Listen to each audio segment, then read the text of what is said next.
Meus irmãos, paz do Senhor a todos. Meus irmãos, podeis tomar assento, muito obrigado. Antes que eu leia o texto sagrado, e então com alegria passe a compartilhar a palavra que o Senhor tem colocado no meu coração para esta oportunidade tão especial. Eu quero que vocês saibam de minha sincera alegria em poder retornar a esta tão querida e abençoada igreja, o que para mim é uma grande alegria. Estar aqui com vocês é sempre a certeza de um tempo de qualidade espiritual, de crescimento. Portanto, eu quero agradecer a Deus por esta oportunidade. Também, com muita sinceridade, eu quero agradecer a Deus pela vida do pastor desta igreja, pastor Suimar, a quem eu respeito, eu admiro e rogo ao Senhor, sempre que me lembro do pastor, de vocês, para que Deus o abençoe junto de sua família e que o trabalho de suas mãos continue a ser confirmado pelo Senhor. Que Deus lhe dê graça, saúde, força e condições para conduzir não só este, como todos os trabalhos que o Senhor o tem confiado. O pastor de vocês é exemplo de dedicação, mas, sobretudo, de zelo pela obra do Senhor. Portanto, eu honro a Deus por sua vida, de sua família, e, é claro, por aqueles que o auxiliam neste importante trabalho. Também agradecer aqui ao querido irmão Tássio, Deus o abençoe, obrigado por me permitir servi-los aqui nesta oportunidade, à sua equipe de trabalho, parabéns, e a todos os jovens, que o Senhor Deus os abençoe, e aos solteiros eu desejo um bom casamento, viu? A palavra foi liberada, né? Aí recebe quem quer, né? Muito bem, aos solteiros, né, claro.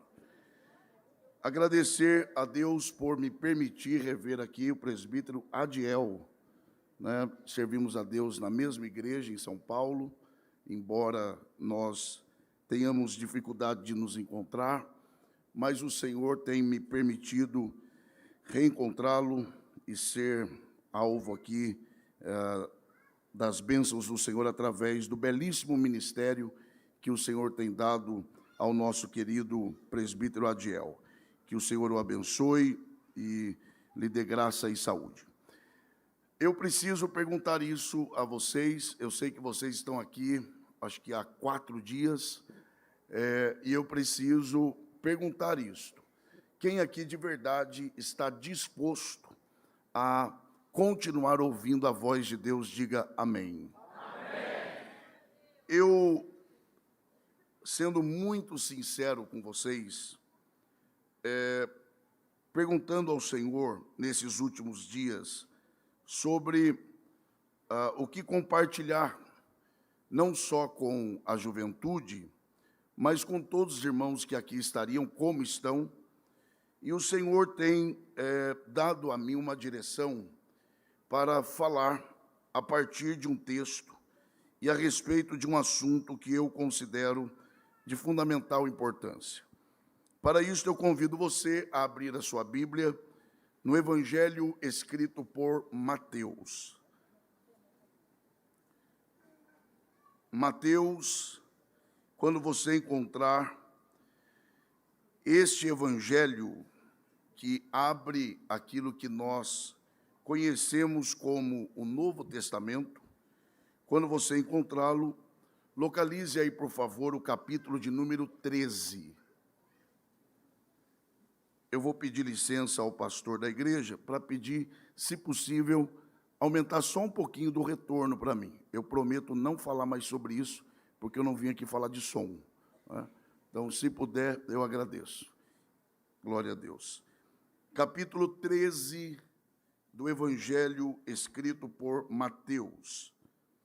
Poderíamos ler alguns versículos, mas nós vamos ler somente o versículo de número 11. Mateus capítulo 13 e apenas o versículo de número 11. Os que encontraram, por favor, digam amém. Amém. Está projetado aí na tela, eu vou contar até 3 e eu vou pedir que todos leiam e nós leremos pausadamente. Vamos lá? 1, 2, 3. Ele respondendo, disse-lhes: porque a vós é dado, mas a eles não lhes é dado. E os que podem, digam amém. Podeis tomar assento, muito obrigado, e que o Senhor, por sua graça, mais uma vez abençoe a exposição de sua palavra. Eu vou começar reconhecendo aqui, da minha parte, talvez para alguém não, mas da minha parte, esse não é um texto fácil, porque a vós é dado conhecer os mistérios do reino dos céus, mas a eles não lhes é dado. Então, eu já estou aqui de antemão confessando aos irmãos a dificuldade com esse texto. Por isso nós vamos tentar aqui tratar sobre esse texto e vai ser preciso tratar com muito cuidado e de forma lenta. Primeiro que é preciso que nós nos lembremos que todos os 4 evangelhos, Mateus, Marcos, Lucas e João, cada um deles foi escrito para um público específico e também com um tema específico. No caso de Mateus, ele foi escrito para o público judeu. Eu sei que vocês sabem, mas é apenas para nós nos lembrarmos. Daí porque você vai observar, não só nesse texto, mas em todas as referências ao reino de Deus, Mateus não usando a expressão reino de Deus, mas usando a expressão reino dos céus. Porque ele está escrevendo a judeus que evitam usar a expressão Deus, e como Mateus quer ser lido por esse público, ele respeita os padrões desse público. Então Mateus escreve pensando nos judeus. Ao escrever pensando nos judeus, Mateus ele tem muita clareza dada pelo Espírito Santo sobre o que ele vai escrever, sobre qual é a ênfase deste evangelho. E a ênfase não é outra senão mostrar que Jesus Cristo, ele sim, é o rei dos judeus. E não só isto, mas que em Jesus se cumprem todas as profecias proferidas no Antigo Testamento a respeito do Messias. Então, primeiro, quando Mateus escreve esse evangelho, ele escreve para os judeus, apresentando Jesus como o rei dos judeus e como em quem todas as profecias do Antigo Testamento são cumpridas. Dito isto, agora olhando para o capítulo de número 13 deste evangelho, primeiro, ele é um capítulo extenso. Aliás, ele é um dos mais extensos de todos os evangelhos. Só para vocês terem uma ideia, este capítulo ele tem 58 versículos. Então, ele foge à regra quando comparado aos demais. Agora, quando nós olhamos no geral para este capítulo, nós podemos dividi-lo em três partes. A primeira, de que ele nos apresenta uma série de parábolas. Segundo, ele também nos apresenta a explicação destas parábolas. E terceiro, ele também, e aqui para nós é o mais importante para hoje, ele também nos apresenta as razões pelas quais Jesus falava por parábolas. Então, jovens, esta é a divisão do capítulo 13 de Mateus. Parábolas, explicação das parábolas e os motivos pelos quais Jesus contava parábolas. Agora, quando nós olhamos, para nós avançarmos aqui, quando nós olhamos para o versículo de número 11, que eu quero agradecer, inclusive, que permanece aí projetado, é preciso que nós o identifiquemos. Do que é que ele está tratando? Qual é a tônica deste versículo?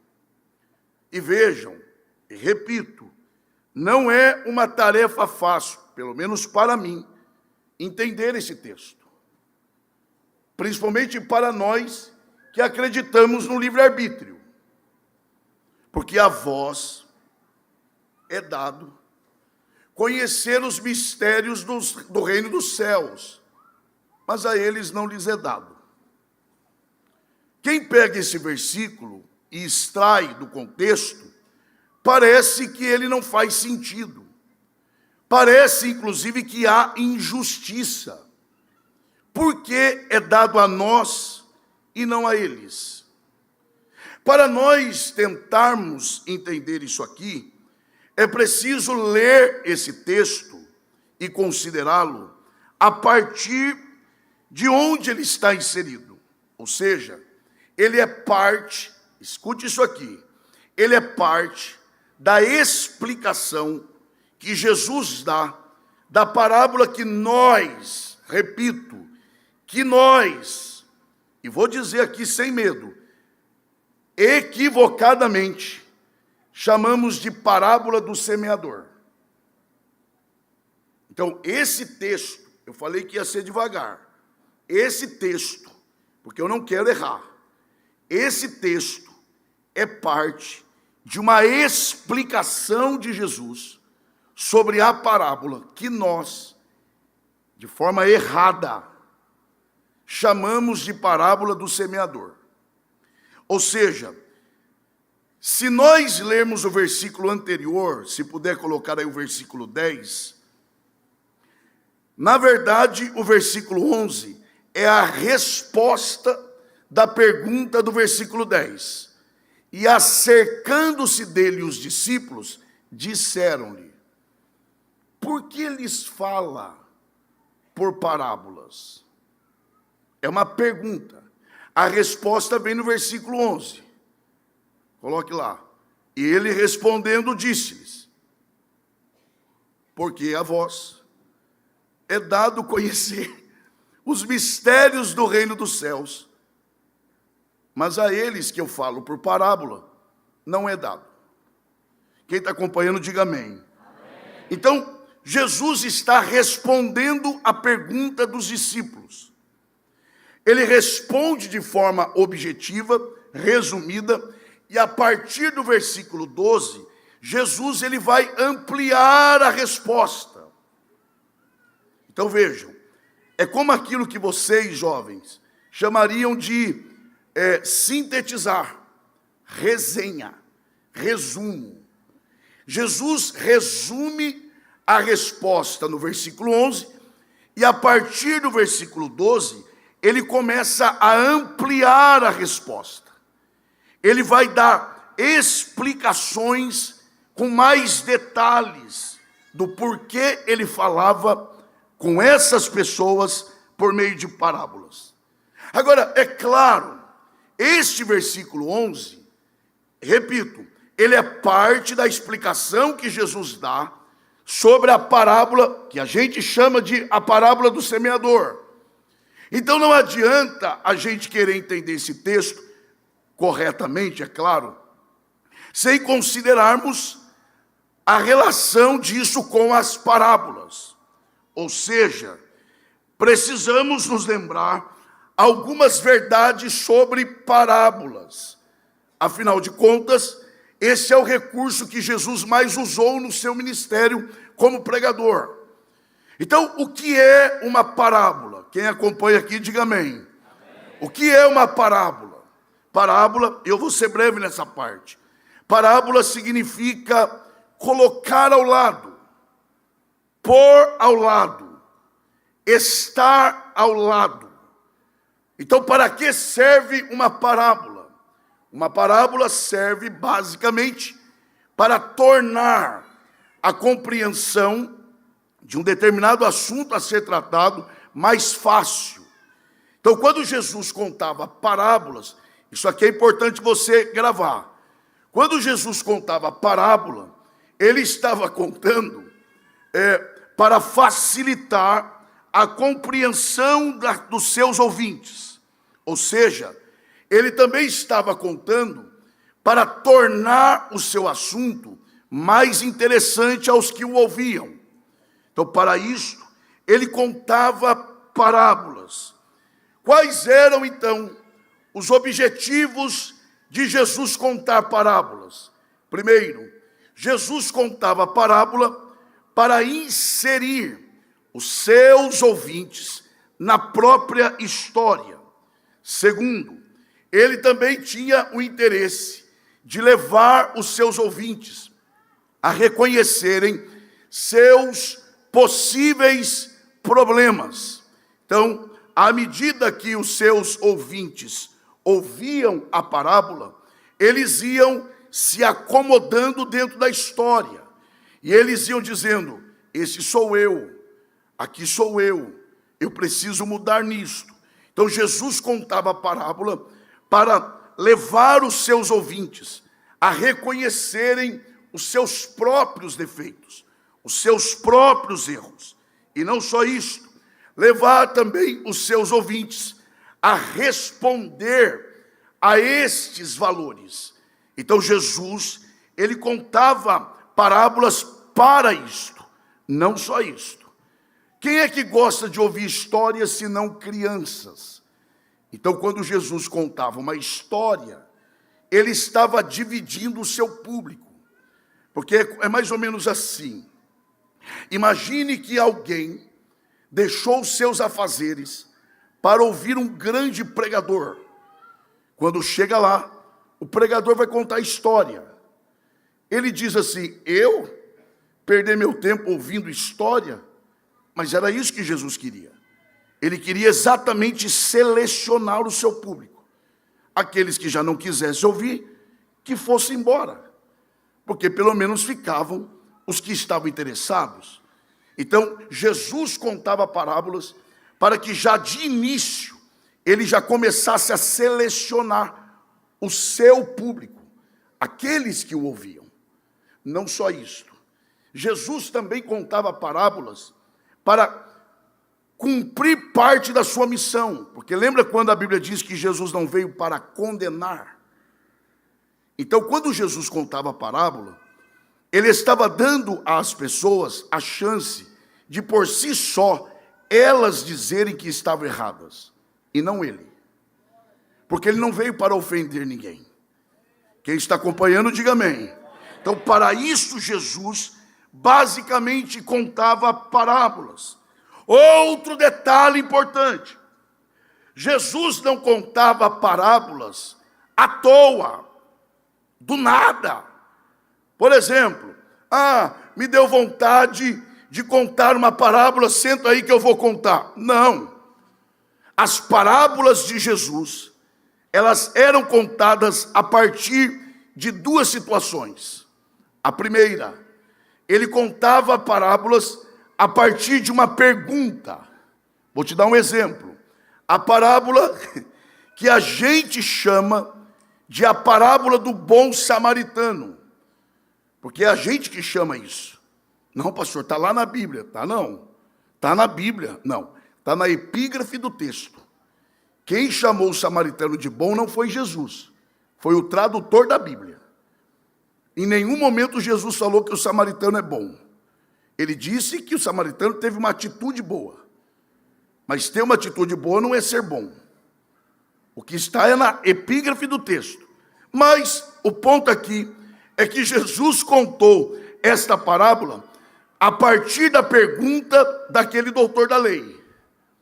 O que é que eu faço para herdar a vida eterna? Ame o seu próximo. Quem é meu próximo? Aí ele conta a história. Então Jesus contava, não perca o raciocínio, Jesus contava a parábola a partir de uma pergunta. Segundo, Jesus contava a parábola a partir de uma situação. Por exemplo, a parábola, vai lá, da ovelha perdida, da dracma, que a gente diz que é perdida, mas não é. Porque Jesus não falou que perdeu. Jesus falou se perder. É que a gente atropela. A gente vai atropelando o negócio. Por isso tem que ir devagar. Não adianta chegar aqui, vai lá. Não. Com calma, a gente chega lá. E a do filho pródigo. Em qual circunstância Jesus contou essa série de 3 histórias? A partir da fala dos fariseus de que Jesus comia com publicanos e com pecadores. Então Jesus conta aquela série de histórias, só para você ter uma ideia. Como os fariseus, presta atenção aqui, jovem, presta atenção aqui. Como os fariseus valorizavam mais a lei do que as pessoas, o que é que Jesus faz? Ele começa falando de animal, depois fala de valor monetário e termina falando de pessoas. Porque ele está falando em ordem de importância. Animal, dinheiro e pessoa. Porque pessoa vale mais do que coisas e animais. Então Jesus, ele construía a sua parábola dentro de uma situação, dentro de uma circunstância, dentro de um acontecimento, que é o caso aqui, de Mateus capítulo 13. Uma leitura desatenta poderá parecer que não tem nem pergunta e nem uma situação, mas tem. Qual é o contexto dessa parábola? Coloque aí, por favor, o versículo de número 2. Este é o ponto de partida da parábola. Olha o versículo 2. E ajuntou-se. O que mesmo? Não, só mais uma vez bem forte. Diga, muita gente. Ao pé dele, de sorte que, entrando no barco, se assentou e toda o quê? Estava em pé aonde? Então vai lá, diga bem forte assim, muita gente. Multidão. Por incrível que pareça, não perca não desvie o olhar não, por incrível que pareça, esse é o motivo de Jesus contar a parábola. Muita gente, multidão, os discípulos impressionados, é muita gente, o nosso mestre é popular, o nosso mestre, onde vai, arrasta gente. Aí Jesus é mesmo. Então eu vou contar para vocês uma parábola. Porque toda essa gente está me ouvindo. A pergunta é, será que todos absorvem? Será que todos que vocês ficam aí impressionados com a quantidade, o alvoroço, a multidão que se aperta para ouvir o nosso mestre, será que todos eles recebem de fato toda a palavra? Aí ele então conta a parábola que equivocadamente tem sido chamada de parábola do semeador, mas não é. E eu vou te mostrar que não. Mas nós vamos chegar lá. Jesus fala de um semeador, de uma semente e de 4 solos. A ênfase não é nem no semeador, nem na semente. A ênfase é no quê? Nos solos. E Jesus está dizendo o seguinte: olhem para os solos. Dos solos, olha a qualidade dos 4. Beira do caminho, rochoso, espinhoso e boa terra. Só para você que está atento aqui, quantos solos são? Quantos bons e quantos ruins? 3 bons. Vamos, gente. 3 bons. Para 4 é quanto agora? 1. Então, se 3 bons não. Se 3 são ruins, quantos aqui são bons? Então vai lá. 3 ruins e 1 bom. Esta é a ênfase. Jesus está dizendo: a maioria dos solos é ruim. Ou seja, Jesus está literalmente ensinando que muitos ouvem, mas é uma minoria que de fato recebe a mensagem. Ou seja, participar da reunião, estar presente na reunião, ter parte direta na reunião da multidão, não é garantia de que as coisas vão bem. Não é garantia de que a palavra entrou de fato. Não, estar aqui não é garantia. Participar do congresso não é garantia. Cantar no grupo não é garantia. Participar da organização do evento não é garantia. Garantia é ouvir o que Deus falou nesses 4 dias, absorver e viver o que Deus falou para a glória dele. Então, hoje é o último dia. A pergunta final é: o que é que eu farei com tudo que eu ouvi nesses dias? Porque vamos ser sinceros, e eu vou dizer aqui diretamente aos jovens. As pessoas, elas me indagam, me perguntam: pastor, como é que o senhor define esse tempo? E como é que o senhor vê os motivos pelos quais vivemos esta era? Eu respondo sem medo. No geral, nós vivemos o período da espiritualidade do sentir. Nós, pentecostais, em algum momento da história, jovens, preste atenção, em algum momento da história, nós nos perdemos, porque nós supervalorizamos o sentir.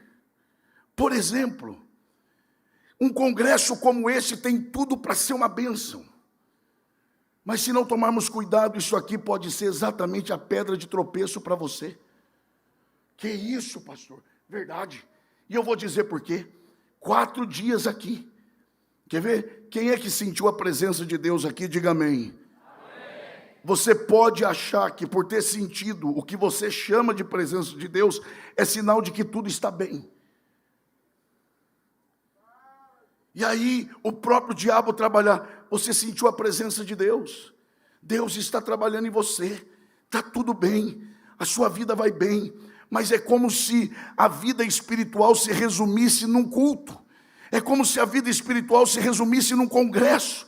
E aí, como eu senti uma coisa boa, porque aí é isso, sinta a presença, quem está sentindo, sinta mais, Deus está se movendo, tá bom, e depois quando sai daqui, o que é que a gente faz com esse negócio? Como estará a nossa vida? Por isso Deus está dizendo, eu quero que você não seja a maioria, eu quero que você seja a minoria que não só ouve, mas absorve a palavra e vive no dia a dia. Quem está entendendo a voz de Deus, levante a sua mão e dê o melhor glória a Deus que você pode. Pode ver, eu vou dizer isso aqui. Pode ver. As músicas de hoje, tudo psicologizada. Suavize-se, se alivie, sinta-se bem. Está carregado, descarregue.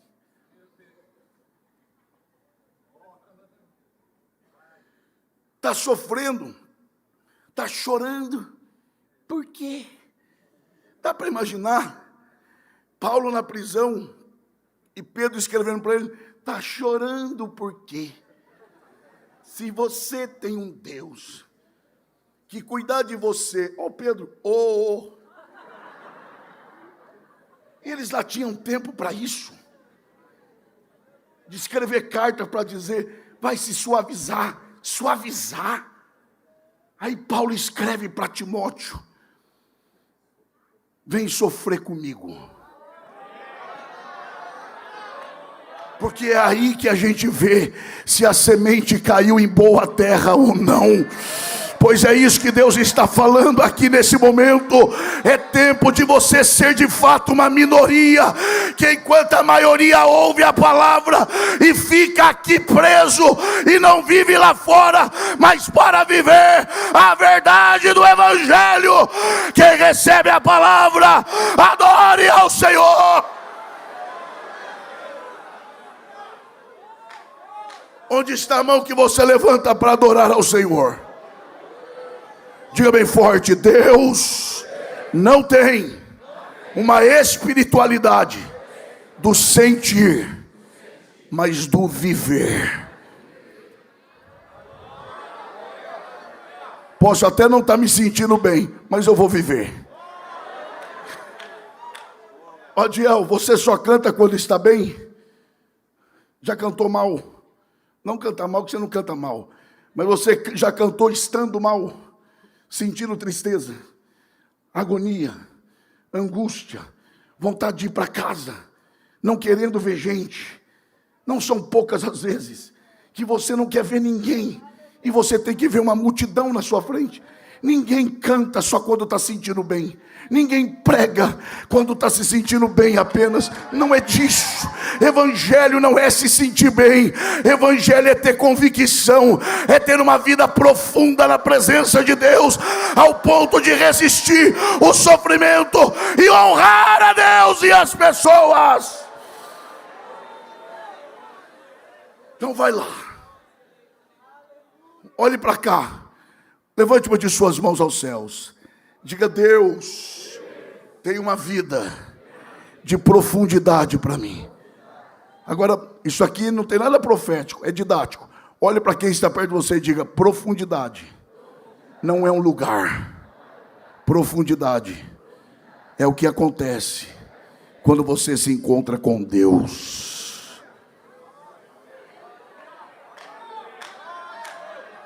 Então não tem a ver com estar aqui, porque aquela multidão também estava. E Jesus diz, olha para cá, gente, presta atenção aqui. E aí Jesus diz, vocês estão admirados com essa multidão? Pois a maioria não recebe a palavra como deveria. Agora, olhando para o versículo 11 de novo, que é lá que a gente tem que chegar. Quem está acompanhando, diga amém. Amém. Vamos chegar. Olha o versículo 11 de novo. Lembram que eu falei que as parábolas têm o propósito de clarear, facilitar a compreensão, sim ou não? Mas como é que você explica isso aí? No versículo 10, coloque lá, por favor. Os discípulos perguntam, versículo 10. E acercando-se dele os discípulos disseram-lhe, por que lhes fala por parábolas? Bom, com base no que eu expliquei aqui, tinha que ser o quê? Para facilitar o entendimento. Olha a resposta. Porque a vós é dado conhecer os mistérios do reino dos céus, mas a eles não lhes é dado. Parece o contrário, né? Parece que Jesus está dizendo, sabe por que eu falo por parábolas? Tem gente que vai perder isso aqui. Sabe por que eu falo por parábolas? Para que ouvindo não ouçam. E também não entendam. Como assim? Por isso que eu falei que não é fácil. Porque aquilo que é para ser um propósito de facilitar, nesse caso aqui, é exatamente o meio pelo qual o Senhor esconde o mistério. Porque aqui é uma sentença. Sabe por que eu falo por parábolas? Porque a vocês é dado conhecer os mistérios. Já para eles, não. Ou seja, eles tinham a luz, mas foram condenados a andar em trevas. A luz estava ali. Que tristeza!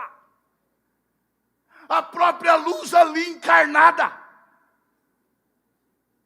E aquilo que Jesus falava era exatamente o meio pelo qual os olhos deles eram tapados, escurecidos. Como assim? É que a gente tem que seguir. Porque a quem Jesus explicava o sentido das parábolas. Esse é o ponto. Porque uma coisa, e tem gente que vai perder isso aqui, porque uma coisa é contar a parábola. Outra coisa é para quem Jesus explica o sentido. Uma coisa é ouvir tudo que foi pregado aqui durante esses dias. Outra coisa é o Senhor continuar ensinando você ao longo da semana o significado de tudo isso. Esse é o ponto. A quem Jesus explicava o sentido das parábolas. Diga bem forte, aos crentes. E não aos incrédulos. Tá. Ou seja, quem quisesse, eu acho isso lindo, e não é porque eu estou falando, é porque é o texto. Quem quisesse entender o sentido da história,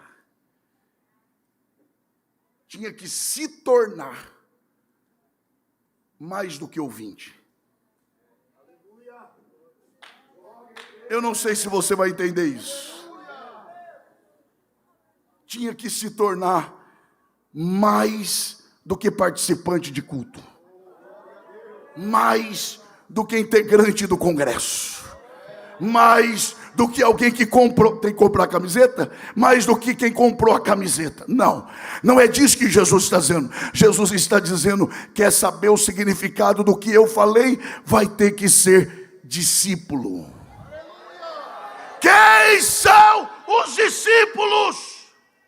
São aqueles a quem é dado o direito de conhecer os mistérios. Tá.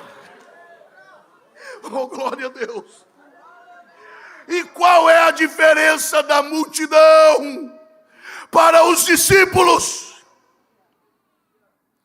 Os discípulos são aqueles que acaba a pregação e eles continuam com Jesus. Esse é o ponto. Os discípulos são aqueles que acaba o culto e eles continuam ao pé do Senhor dizendo: eu quero ir mais, eu quero ir além, eu quero dar um passo à frente. Eu não vou ficar preso apenas àquilo que o pregador falou. Não, aquilo ali é apenas o ponto de partida. Eu sei que tem mais, eu sei que tem mais, e eu quero mais. Oh, glória a Deus! Oh, glória a Deus! Quando a pregação terminava, cada um ia para sua casa, e os discípulos ficavam com Jesus e diziam: explica-nos o significado daquilo. E Jesus começa a explicar. Aquilo foi a história, agora é a revelação do mistério. E só aprende quem fica mais. Oh, glória a Deus! Oh, glória a Deus! 4 dias de congresso não é tudo. 4 dias de evento não define uma vida espiritual profunda.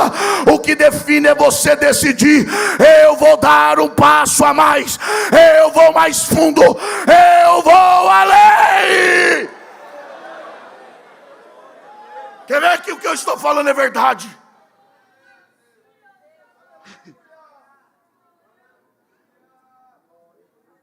João Batista está preso. Está o quê? Vamos lá, está o quê? Cheio de drama. Cheio de dúvida. Implica atenção para você não me interpretar mal. Aí ele chama 2 dos seus discípulos na cadeia, presta atenção, e diz assim para eles: vão lá e perguntem a Jesus se é ele mesmo que haveria de vir, ou se devemos esperar outro. É sério, vamos lá. Vocês acham que João Batista tinha dúvida de quem era Jesus? Sério mesmo. Onde é que foi a primeira experiência de João Batista? No ventre. O varão foi cheio do Espírito Santo na barriga, para ser claro, na barriga da mãe dele. Já pulava lá. É ele quem batizou Jesus, que viu o Espírito Santo descer em forma corpórea de pomba. Presta atenção, faz um esforço aí. Presta atenção aqui, jovem.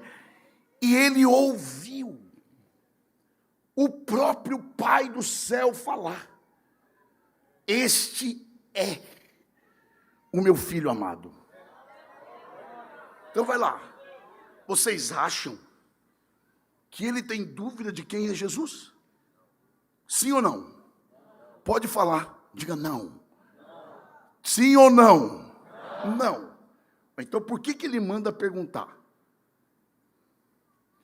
Porque na verdade quem está com problema é ele. Porque o texto diz que ele ouviu na cadeia que o ministério de Jesus crescia enquanto ele estava. Quem está em conflito é ele. O que ele quer, na verdade, é saber o que Jesus pensava. Vai, gente, dele.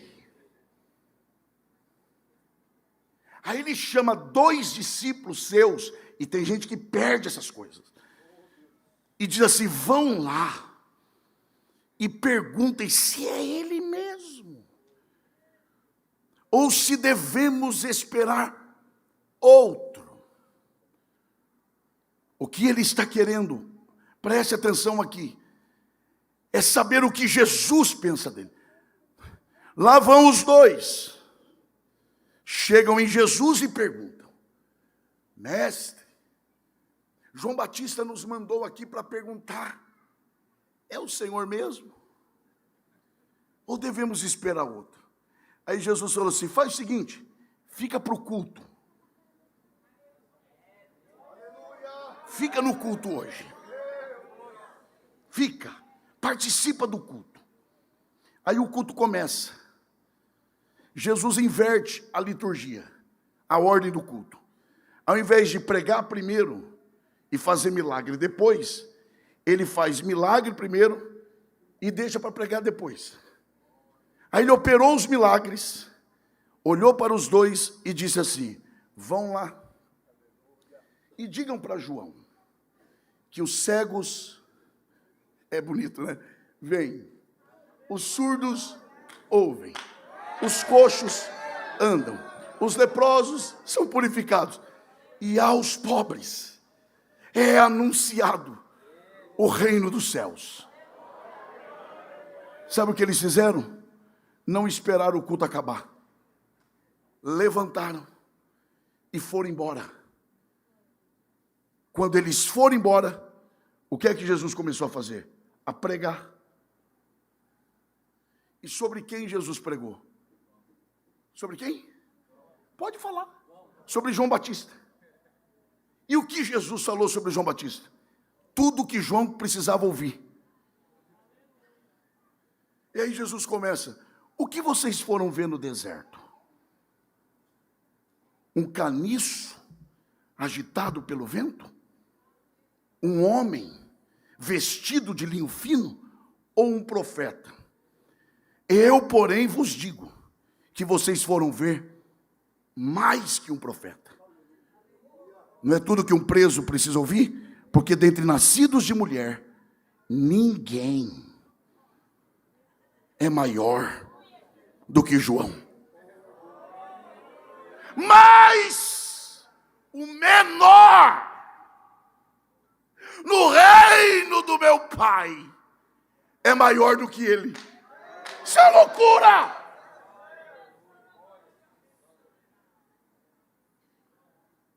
Ou seja, João morreu sem saber o que Jesus pensava dele. E sabe por quê? Porque teve gente se contentando só com milagre. Não foi capaz de ficar um pouco mais com Jesus. Só um pouquinho mais para ouvir o que ele tinha para falar. É o que ele está falando com alguém aqui. Fica só mais um pouco.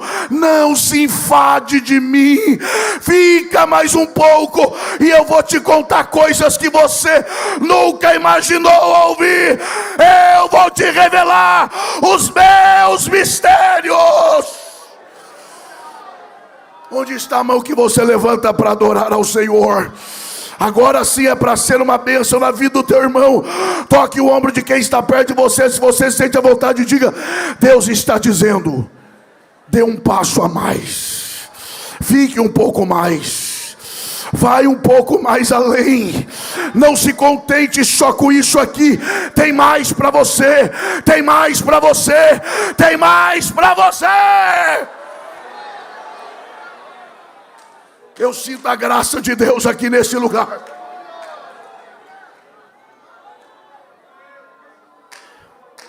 E eu sou lembrado de algo aqui. Lembra dos dois discípulos no caminho de Emaús? Quem se lembra dessa história, diga amém. Lá vão os dois, decepcionados, coração dilacerado. Preste atenção nisso. De repente, no meio da viagem, um reclamando com o outro, dedicamos a vida a ele, paramos os nossos negócios por causa dele, e agora ele morreu. Não desvia o olhar não, jovem. De repente, quem é que entra na conversa? Jesus. Eles só não sabiam que era ele. E vão conversando. E vão conversando. Quando vai chegando no destino, tem um detalhe ali. O texto diz assim: e Jesus fez que ia mais longe. Você pode dizer isso? Diga: e Jesus fez que ia mais longe. Olhe para alguém que está ao seu lado e diga: ainda bem que ele só faz que vai, mas não vai. É só chamar que ele fica. Quando ele fez que ia mais longe, eles disseram: fica conosco, Senhor, um pouquinho mais. A conversa está boa. E depois eles não falam: acaso os nossos corações pentecostais não ardiam enquanto ele nos falava? Imagine se eles fossem crentes igual alguns que se contentam em sentir o fogo no coração.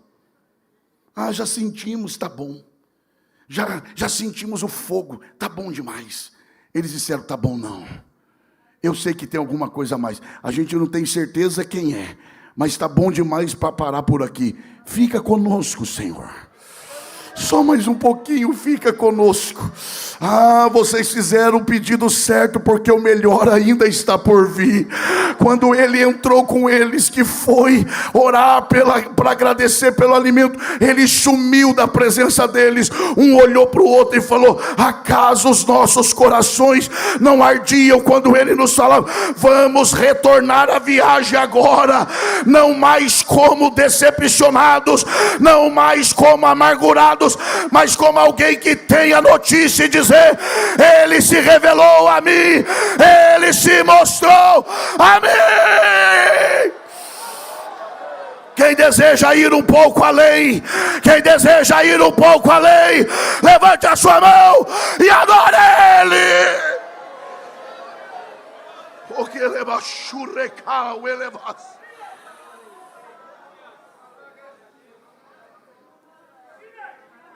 O que eu estou tentando dizer aqui é que ouvir a palavra exteriormente é para todos. Todos aqui estão ouvindo. Mas conhecer os mistérios é para alguns. E aí os três solos se encaixam aqui. Quem está acompanhando, diga amém. Principalmente o primeiro. Presta atenção aqui. Eu acho que essa é, e não é porque eu estou dizendo, porque é o sentido da parábola. Esta é a mensagem que o Brasil precisa ouvir. Não a minha. Essa parábola. Dos três solos, jovem, pelo amor de Deus, dos três solos, o primeiro é o pior. Porque o pedregoso, a semente ainda penetrou. Do espinhoso, também. Agora, o primeiro, a semente bateu e ficou. As aves vieram e pegaram. Por quê? Está à vista.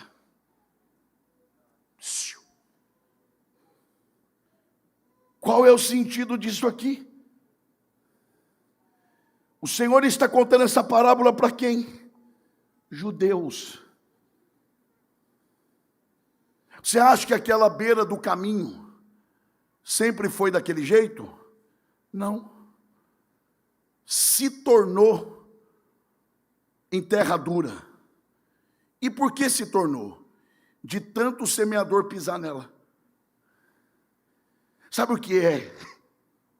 Beira do caminho ali, receberam a visitação do Senhor ao longo da história. E de tanto o semeador pisar e falar, chamar, advertir, a terra foi endurecendo. Deus fala hoje, não ouve. Deus fala amanhã, não ouve. E Deus manda pregador, não ouve. Deus manda profeta, não ouve. Deus usa o pastor para pregar a verdade. Para quê? Eu tenho os youtubers da vida. Eu tenho os podcasts. Eu tenho as mensagens curtas. Para quê? E Deus vai visitando o lugar e a terra vai endurecendo. Ao ponto de Deus dizer, quer saber? Chega. Vou tirar a mão. E toda semente que cair vai bater e não vai penetrar. E o diabo vai chegar e vai roubar com facilidade. Não desvia o olhar, não. E Jesus está dizendo para quem? Para quem não vai ao culto? Não, porque eles estão lá. Não é quem fica em casa, é a quem vem. É a quem frequenta, é quem está ouvindo. Jesus está falando de pessoas que ouvem, recebem a semente. E Jesus está dizendo, e não há injustiça, porque a mensagem que um ouve é a mesma que você ouve. Então, se a coisa para você não der certo, o responsável não é Deus, é você. Porque a mensagem de sábado, todos ouviram. A de domingo, a de segunda, a do pastor. Então há equidade. A questão é, o que você faz com isso? Ou seja, o que é que você vai fazer com aquilo que o Senhor está falando? E aí é preciso entender, a vós é dado, a eles não. Como é que a gente entende isso? Note, é por isso que Jesus fala por parábolas. E aí do 11 ao 17 ele explica. Porque a verdade é isso aqui. Escute isso aqui, por amor à sua alma. A luz que iluminava Israel no deserto é a mesma que ofuscava os egípcios. Diga bem forte, eu acho isso sério demais. Diga, a luz é uma só. Tanto para os que enxergam, quanto para os que não enxergam. Ué, não é isso lá no deserto?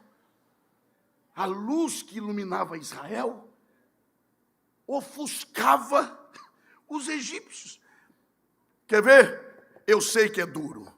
Se é difícil ouvir, imagine falar. Segundo aos Coríntios 2.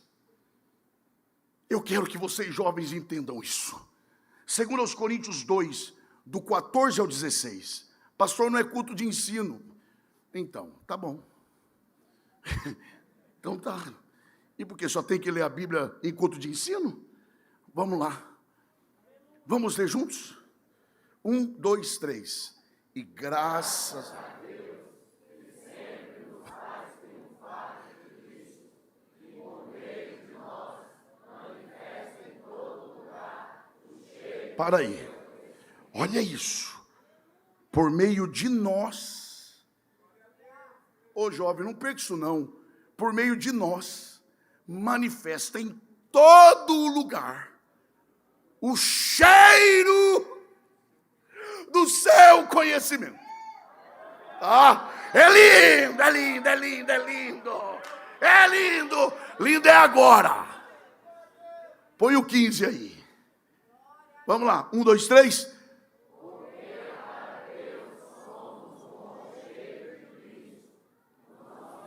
Não, não é nós, não. Nos que se salvam e nos que se Para aí. O bom cheiro é sentido por quem? Por quem se salva e por quem não está lá, gente. Vamos de novo. Para que correr? Porque para Deus somos o bom cheiro de Cristo. Nos que se salvam. Então o bom cheiro de Cristo são quantos bons cheiros? Vai lá. 1. E o que ele faz?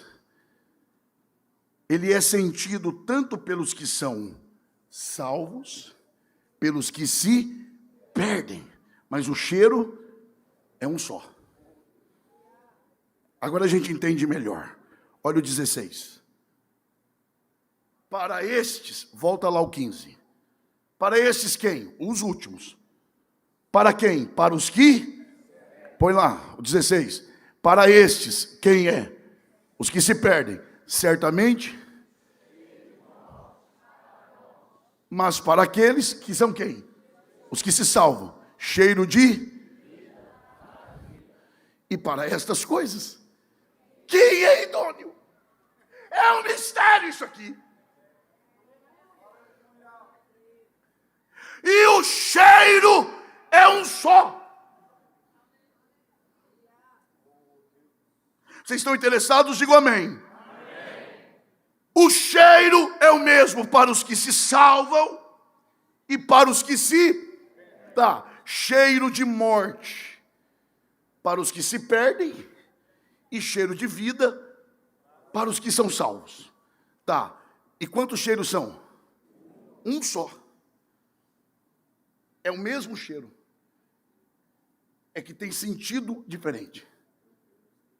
O cheiro que salva uns é o cheiro para os que se perdem.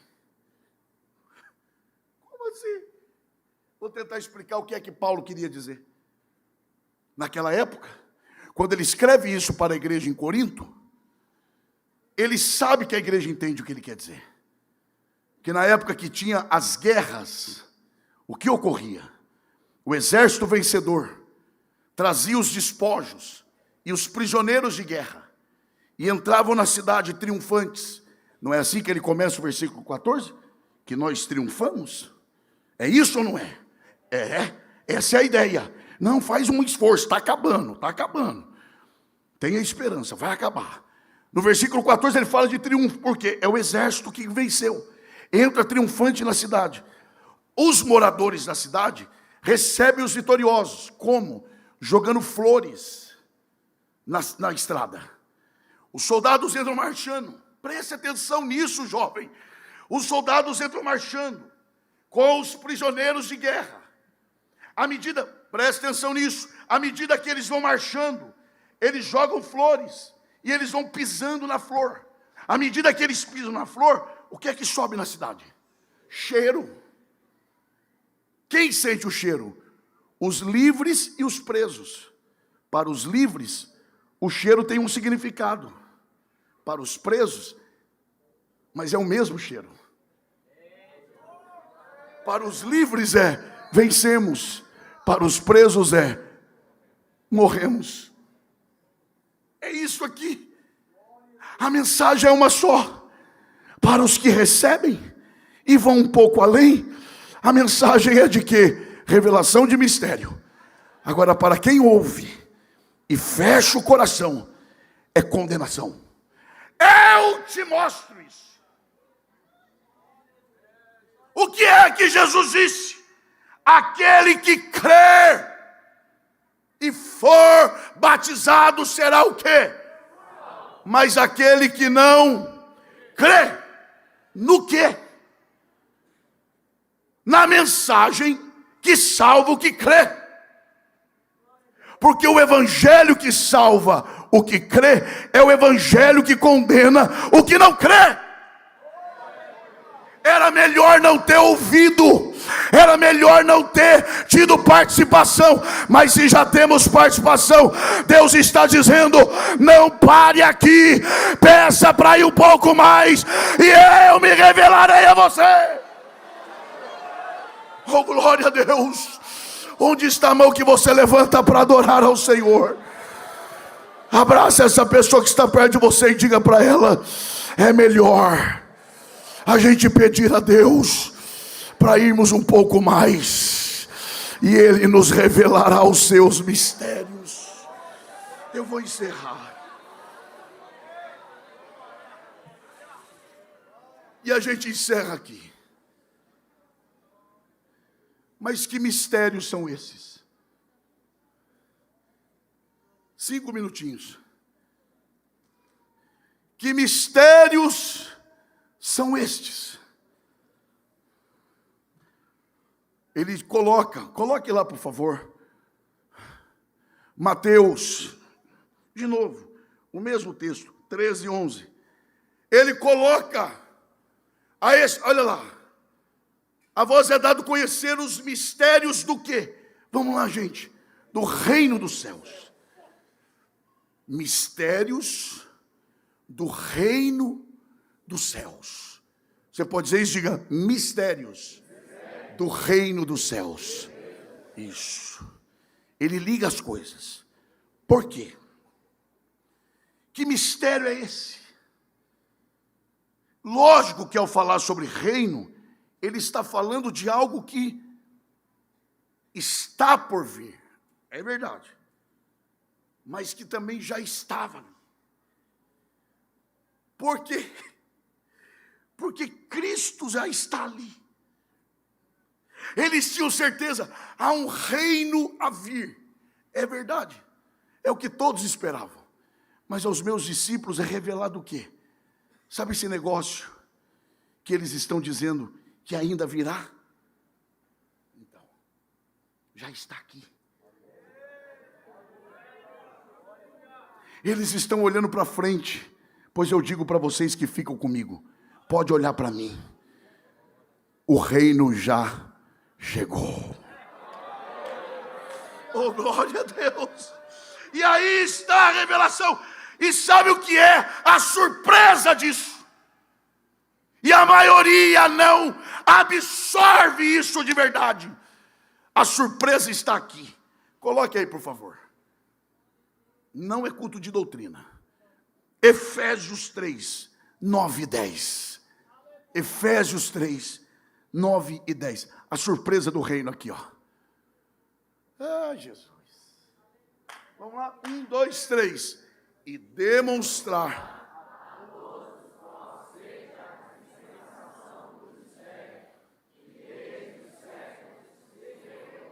em Deus, que tudo criou, para que agora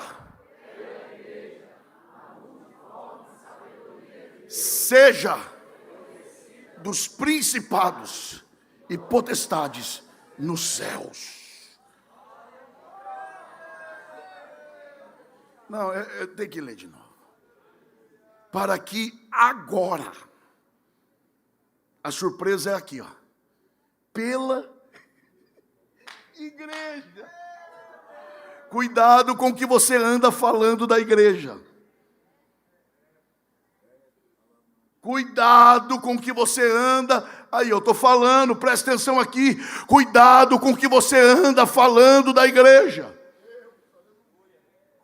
Porque o que a Bíblia fala da igreja é outra coisa. O que Deus pensa da igreja é outra coisa. E a última palavra não é tua, a última palavra é do dono da igreja. E a palavra de Deus diz que pela igreja a multiforme sabedoria de Deus é conhecida, não aqui na terra, mas os principados e os demônios têm que se render e dizer: o mistério é revelado a este povo. Mão levantada. Eu sinto a graça de Deus aqui. Eu tenho liberdade no Espírito para dizer isso. Mão levantada, toque no ombro da pessoa que está perto de você e diga: alegra o teu coração.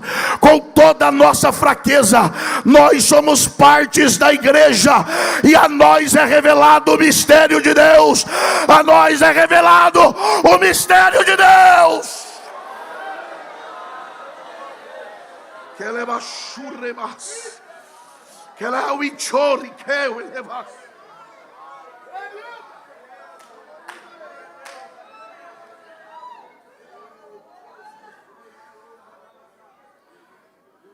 Coloque aí, por favor, Colossenses 1:26. Colossenses 1:26. O mistério. Oh, Jesus. Que esteve, oh, gente, oculto desde todos os séculos e em todas as gerações, e que, de novo, ó, agora foi manifesto a quem frequenta culto, a quem veio nos 4 dias do congresso. Pode ser que sim, mas pode ser que não. Mas foi manifesto a quem? Aos seus santos.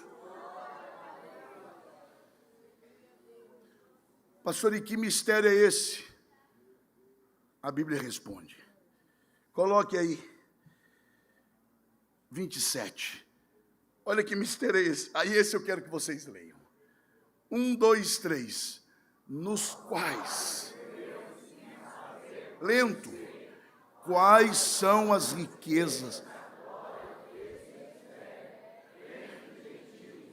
que é? Olha isso! Volte o 26. Oh, Jesus, a tua palavra é maravilhosa. Que a tua igreja ame a tua palavra, Senhor. Que essa geração se curve à tua palavra. O mistério. O mistério que estava escondido desde sempre, mas que agora se manifestou aos seus santos. Aí Paulo explica pelo Espírito. Põe o 27. Aos quais, obrigado. Quem são esses quais? Esses santos, aos quais ele quis. Não é você que quer, ele quis te fazer conhecer. Por quê? Porque você ficou um pouquinho mais. Você não é só daqueles que ouvem a história. Você não é daqueles que a sua vida cristã se resume a culto. Culto. Hoje é dia de culto. Eu vou para o culto. Acabou o culto. Agora eu vou para a minha vida. Não. A minha vida cristã, ela tem que ser um passo a mais. A estes, Deus quis fazer. Não é só conhecer a glória do mistério. É as riquezas da glória. Porque primeiro ele fala só do mistério. Agora ele fala, não é nem da glória do mistério. É das riquezas desta glória. Deste mistério. Entre os gentios. A surpresa é agora. Que mistério é esse? Cristo. O Deus encarnado. O próprio Deus. Aonde? Bate no peito e diga, em mim. Em nós. Esperança do quê? Da glória. É verdade, eu ainda não sou o que deveria ser, mas uma coisa eu faço, e é deixando as coisas que para trás ficam, eu prossigo para o pleno prêmio, para a minha vocação, para o alvo. Quem deseja isso de verdade, com a permissão do pastor da igreja, esteja em pé, adorando ao Senhor. É o echorebacau elevado.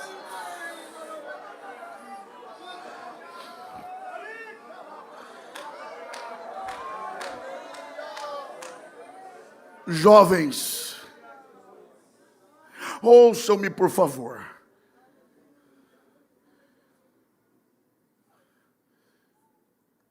Saiam daqui hoje decididos a honrar e valorizar isso aqui. E eu vou te mostrar por quê. Coloque aí, por favor. 2 Coríntios 4. Pode colocar. 2 Coríntios 4. Pelo que, tendo este ministério, segundo a misericórdia que nos foi feita, não desfalecemos. 2. Antes, rejeitamos as coisas que por vergonha se ocultam, não andando com astúcia, nem falsificando a palavra de Deus. E assim, nos recomendamos à consciência de todo homem, na presença de Deus, pela manifestação da verdade. Olha agora. Mas se ainda o nosso evangelho está o quê? Para quem está encoberto? Olha agora o versículo 4. Nos quais o Deus desse século cegou os entendimentos de quem? Então não é dos homens, é dos incrédulos, para que não a luz do quê? Da glória de quem? Que é o quê? Tá, então pera lá. O diabo cegou o entendimento dos incrédulos. E eles não chegam ao conhecimento do evangelho, da verdade de Cristo, que é a imagem de Deus. Eles estão cegados. Tá. Nos quais o Deus desse século cegou os entendimentos deles para que eles não conheçam. Então o que ele está dizendo? Os incrédulos não têm a verdade. Coloque o 5, por favor. Porque não nos pregamos a nós mesmos, mas a Cristo Jesus o Senhor, e nós mesmos somos vossos servos por amor de Jesus. Olha o 6. Porque Deus, que disse que das trevas resplandece a luz, é quem resplandeceu em nossos corações. É lindo demais. Para a iluminação do quê? Do quê? De quem? Na face de quem? Olha agora o 7. Lembra do 4? Eles não têm. Temos, porém. Pera lá. Versículo 4. Eles não têm. Temos, porém. Em outras palavras, eles não têm. Mas nós temos. E temos o quê? Ele chama de que isso? Temos, porém, diga por favor, esse tesouro aonde? Em vasos de barro, para que a excelência do poder seja de Deus e não de nós.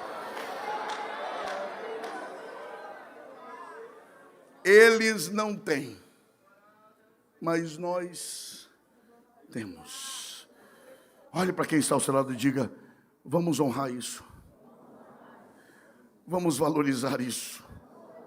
O mistério estava oculto e ele revelou a nós e colocou esse mistério dentro de nós.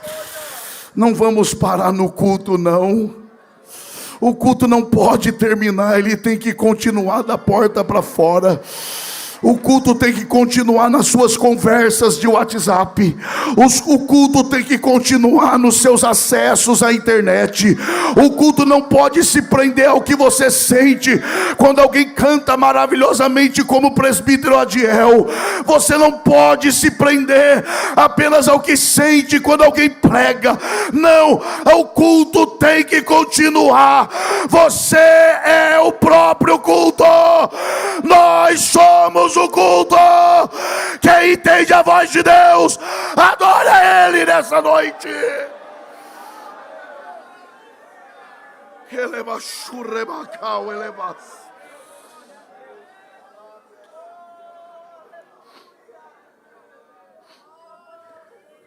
Nós vamos orar. Mas antes, eu vou perguntar e vou usar 1 minuto para eu não ultrapassar o meu tempo. Eu estou usando o máximo. Onde está você que deseja voltar para Jesus agora? Um dia você não valorizou isto, mas agora o Senhor está te chamando para a luz de novo. Eu vou te chamar. Venha. Você que deseja retornar aos caminhos do Senhor, cadê você? Eu vou te esperar por alguns segundos. Saia do teu lugar e volte para Jesus agora. Você sabe que o Senhor está chamando você. Você porventura está aí fora ou aqui na parte interna. Saia do teu lugar e venha agora. O Senhor te chama. Não seja daqueles que ouvem e a semente bate e não germina. Eu vou te chamar pela última vez, porque eu preciso orar com a igreja. Onde está você?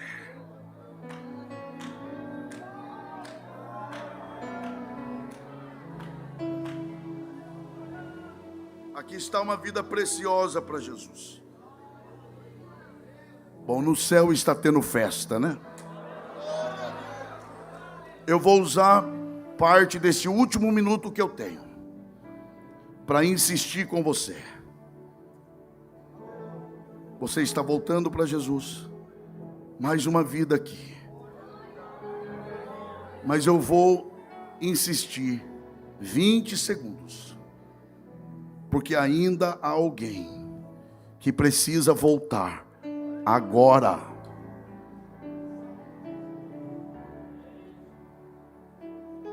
Você tem 10 segundos.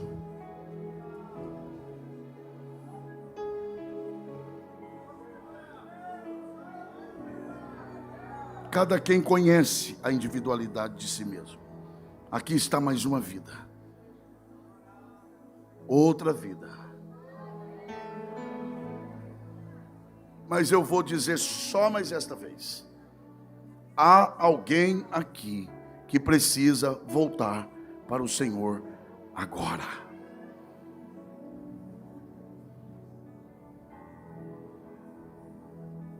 Dez segundos. Você não tinha nem programado estar aqui hoje. É a prova de que você não tem controle da sua vida. Ali está a vida que eu estava esperando.